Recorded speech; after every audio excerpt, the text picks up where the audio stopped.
ओम शांति। 26 नवंबर 2025।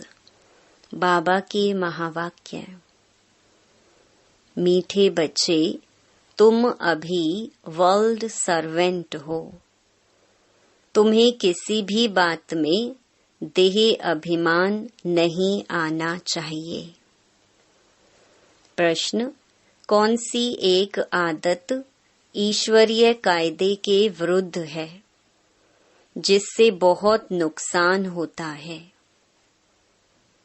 उत्तर: कोई भी फिल्मी कहानियां सुनना व पढ़ना, नॉवेल्स पढ़ना, यह आदत बिल्कुल बेकायदे है।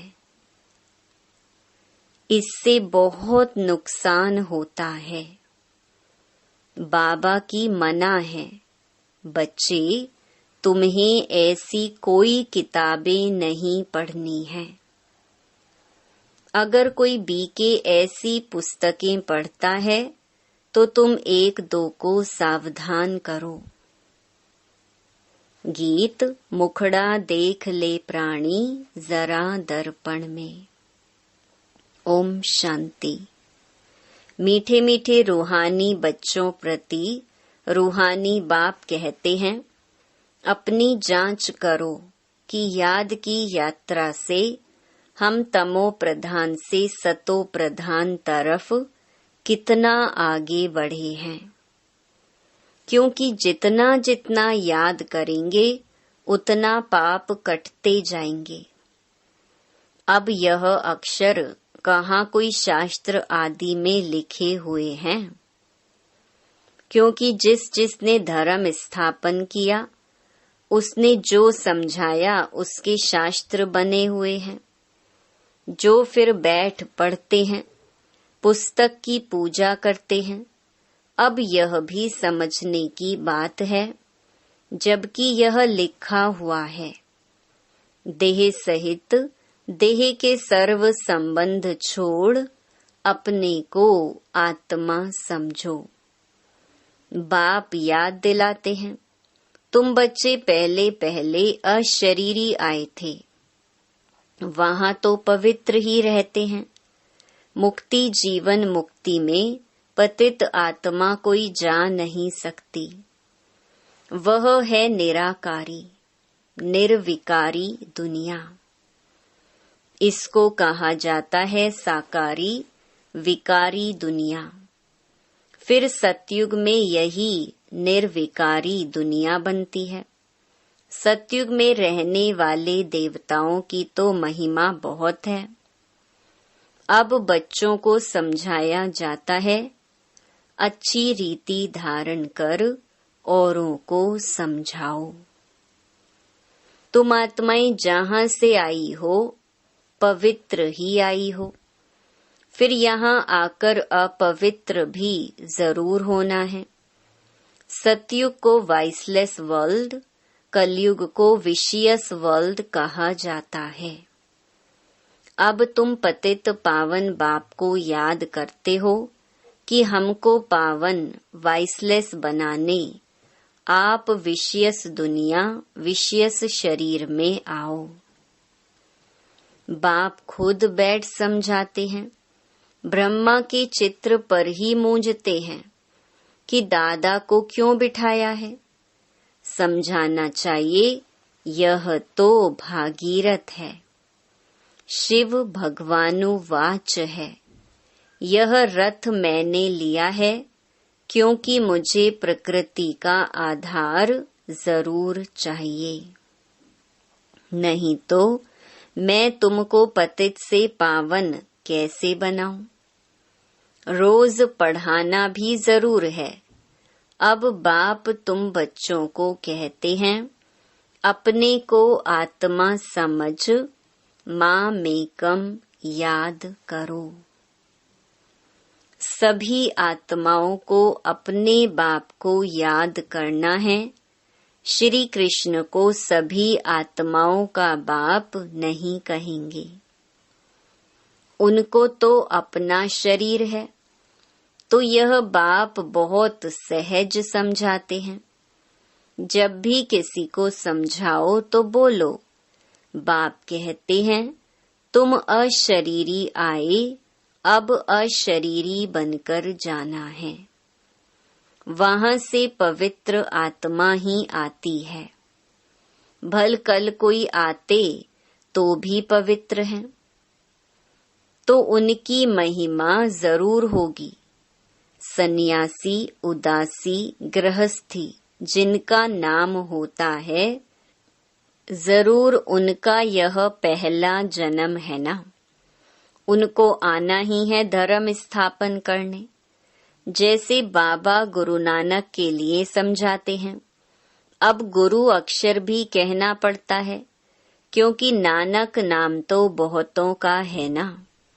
जब किसकी महिमा की जाती है तो उस मतलब से कहा जाता है, ना कहें तो अच्छा नहीं। वास्तव में बच्चों को समझाया है, गुरु कोई भी है नहीं सिवाय एक के, जिसके नाम पर ही गाते हैं सतगुरु अकाल। वह अकाल मूरत है, अर्थात जिसको काल ना खाए, वह है आत्मा। तब यह कहानियां आदि बैठ बनाई हैं। फिल्मी कहानियों की किताब, नॉवेल्स आदि भी बहुत पढ़ते हैं। बाबा बच्चों को खबरदार करते हैं, तुम्हें कभी भी कोई नॉवेल आदि नहीं पढ़ना है। कोई कोई को आदत होती है। यहाँ तो तुम सौभाग्यशाली बनते हो। कोई बीके भी नॉवेल्स पढ़ते हैं। इसीलिए बाबा सब बच्चों को कहते हैं, कभी भी किसको नॉवेल पढ़ता देखो तो झट उठाकर फाड़ दो। इसमें डरना नहीं है। हमको कोई श्राप ना दे व गुस्से ना हो, ऐसी कोई बात नहीं। तुम्हारा काम है एक दो को सावधान करना। फिल्म की कहानियां सुनना या पढ़ना बेकायदे है। बेकायदे कोई चलन है तो झट रिपोर्ट करनी चाहिए, नहीं तो सुधरेंगे कैसे? अपना नुकसान करते रहेंगे। खुद में ही योग बल नहीं होगा तो यहाँ क्या बैठ सिखलाएंगे? बाबा की मना है। अगर फिर ऐसा काम करेंगे तो अंदर दिल जरूर खाती रहेगी, अपना नुकसान होगा। इसीलिए कोई में भी कोई अवगुण देखते हो तो लिखना चाहिए। कोई बेकायदे चलन तो नहीं चलते, क्योंकि ब्राह्मण इस समय सर्वेंट है ना। बाबा भी कहते हैं, बच्चे नमस्ते, अर्थ सहित समझाते हैं। बच्चियां पढ़ाने वाली जो हैं, उनमें देह अभिमान नहीं आना चाहिए। टीचर भी स्टूडेंट का सर्वेंट होता है ना। गवर्नर आदि भी चिट्ठी लिखते हैं, नीचे सही करेंगे, आई एम ओबीडियंट सर्वेंट।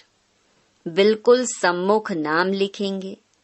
बाकी क्लर्क लिखेगा अपने हाथ से, कभी अपनी बड़ाई नहीं लिखेंगे।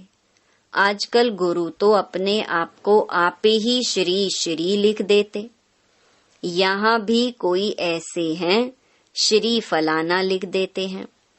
वास्तव में ऐसे भी लिखना नहीं चाहिए। ना फीमेल श्रीमती लिख सकती है। श्रीमत तब मिले जब श्री श्री स्वयं आकर मत देवे। तुम समझा सकते हो कि जरूर कोई की मत से यह देवता बने है ना। भारत में किसको भी यह पता नहीं कि यह इतना ऊंच विश्व के मालिक कैसे बने। तुमको तो यही नशा चढ़ना चाहिए।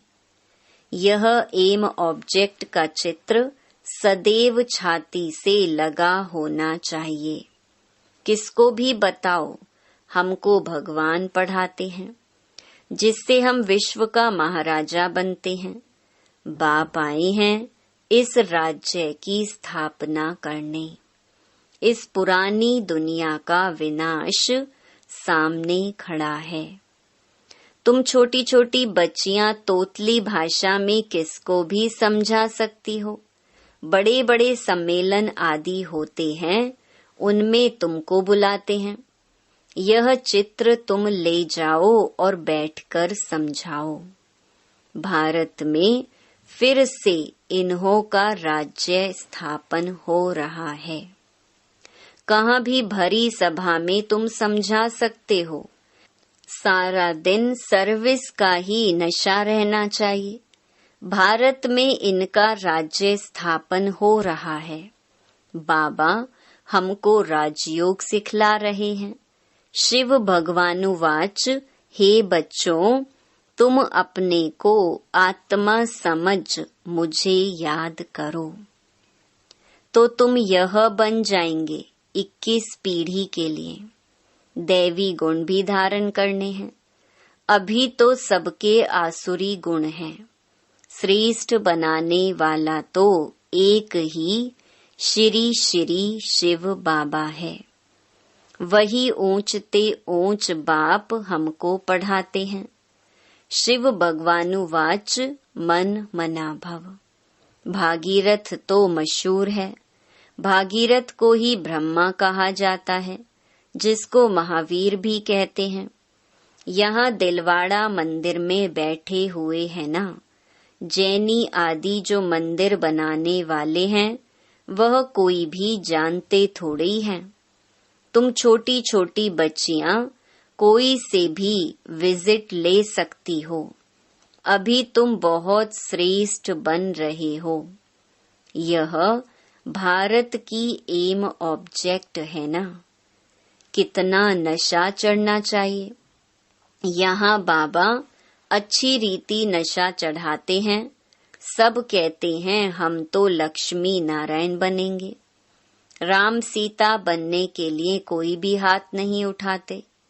अभी तो तुम हो अहिंसक क्षत्रिय। तुम अहिंसक क्षत्रियों को कोई भी नहीं जानते। यह तुम अभी समझते हो।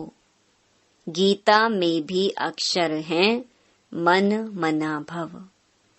अपने को आत्मा समझो। यह तो समझने की बात है ना, और कोई भी समझ नहीं सकते। बाप बैठ बच्चों को शिक्षा देते हैं। बच्चे आत्म अभिमानी बनो। यह आदत तुम्हारी फिर 21 जन्म के लिए चलती है। तुमको शिक्षा मिलती ही है 21 जन्मों के लिए। बाबा घड़ी घड़ी मूल बात समझाते हैं। अपने को आत्मा समझकर बैठो। परमात्मा बाप हम आत्माओं को बैठ समझाते हैं। तुम घड़ी घड़ी देह अभिमान में आ जाते हो, फिर घर बार आदि याद आ जाता है। यह होता है। भक्ति मार्ग में भी भक्ति करते करते बुद्धि और तरफ चली जाती है। एक टिक सिर्फ 9 भक्ति वाले ही बैठ सकते हैं, जिसको तीव्र भक्ति कहा जाता है। एकदम लवलीन हो जाते हैं। तुम जैसे याद में बैठते हो तो कोई समय एकदम अशरीरी बन जाते हो। जो अच्छे बच्चे होंगे वही ऐसी अवस्था में बैठेंगे। देह का भान निकल जाएगा। अशरीरी हो उस मस्ती में बैठे रहेंगे। यह आदत पड़ जाएगी। सन्यासी हैं तत्व ज्ञानी व ब्रह्म ज्ञानी। वह कहते हैं हम लीन हो जाएंगे। यह पुराना शरीर छोड़ ब्रह्म तत्व में लीन हो जाएंगे। सबका अपना अपना धर्म है ना। कोई भी दूसरे धर्म को नहीं मानते हैं। आदि सनातन देवी देवता धर्म वाले भी तमो प्रधान बन गए हैं। गीता का भगवान कब आया था?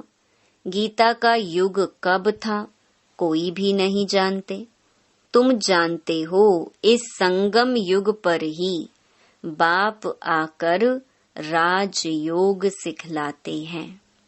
तमो प्रधान से सतो प्रधान बनाते हैं। भारत की ही बात है, अनेक धर्म भी थे जरूर। गायन है, एक धर्म की स्थापना, अनेक धर्मों का विनाश। सतयुग में था एक धर्म, अभी कलयुग में है अनेक धर्म। फिर एक धर्म की स्थापना होती है। एक धर्म था, अभी नहीं है, बाकी सब खड़े हैं। बड़ के झाड़ का मिसाल भी बिल्कुल ठीक है। फाउंडेशन है नहीं, बाकी सारा झाड़ खड़ा है। वैसे इसमें भी देवी देवता धर्म है नहीं। आदि सनातन देवी देवता धर्म जो तना था, वह अब प्रलोप हो गया है।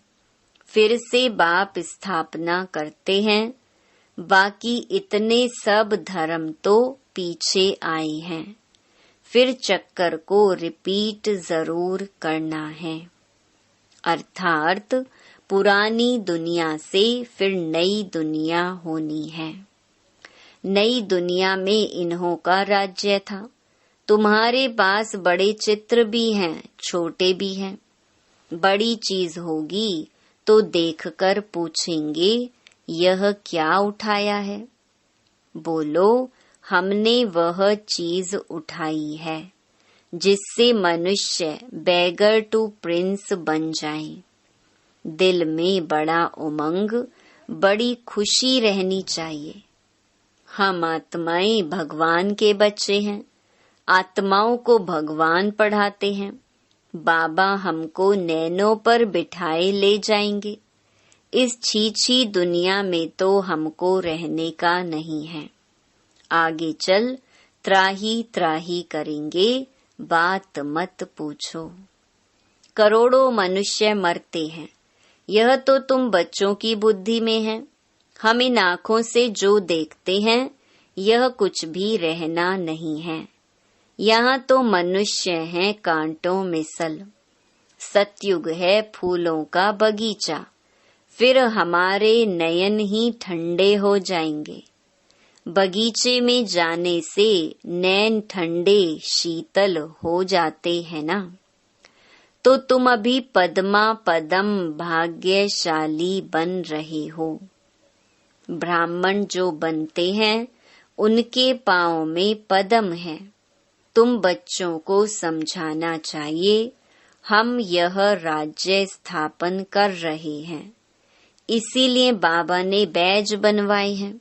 सफेद साड़ी पहनी हुई हो, बैज लगा हो, इससे स्वतः सेवा होती रहेगी। मनुष्य गाते हैं, आत्मा परमात्मा अलग रहे बहुकाल। परंतु बहुकाल का अर्थ कोई भी समझते नहीं है। तुमको बाप ने बताया है कि बहुकाल अर्थात 5000 वर्ष के बाद तुम बच्चे बाप से मिलते हो। तुम यह भी जानते हो कि इस सृष्टि में सबसे नामी ग्रामी हैं यह राधे कृष्ण। यह सतयुग के फर्स्ट प्रिंस प्रिंसेस हैं।